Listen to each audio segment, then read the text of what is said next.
আমি আজকে শোলা কচু আলু দিয়ে চিংড়ি মাছ দিয়ে রসা করব। তার জন্য প্রথমেই আলুগুলো কেটে রেখেছি, সেগুলো লাল লাল করে ভেজে নেব।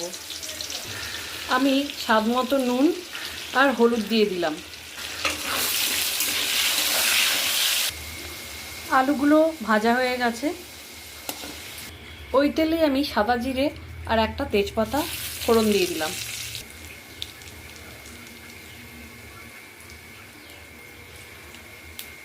এবার আগে থেকেই নুন হলুদ মাখিয়ে রাখা চিংড়ি মাছগুলো দিয়ে দিলাম। চিংড়ি মাছগুলো একটু ভাজা হতেই আগে থেকে কেটে রাখা শোলা কচুগুলো দিয়ে দিচ্ছি।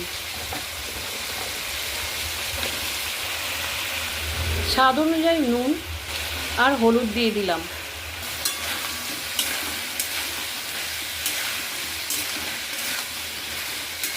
সুন্দরভাবে কচুগুলোকে ভাজা ভাজা করে নেব আর একেবারে সেদ্ধ মতো করে নেব।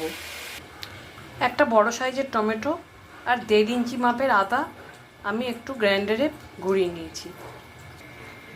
এর মধ্যে 1 চামচ শুকনো লঙ্কার গুঁড়ো, 1 চামচ জিরে গুঁড়ো, স্বাদ অনুযায়ী নুন, হলুদ আর স্বাদ অনুপাতে কিছুটা চিনি দিয়ে দিলাম।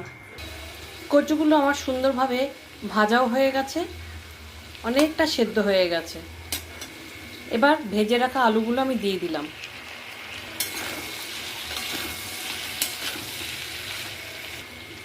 এবার সমস্ত বেটে রাখা আর গুঁড়ো মশলাটা একসাথে করে রেখেছিলাম সেটা আমি দিয়ে দিলাম।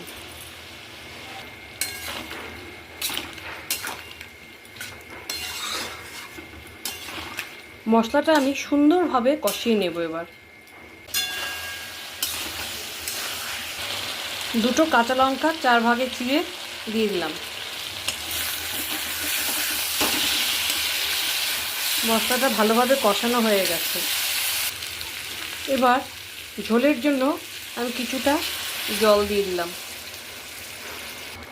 রান্নাটা হয়ে এসছে। এবার আমি গরম মশলা দিয়ে দিলাম আর 1 চামচ ভরে ভরে ঘি দিয়ে দিলাম।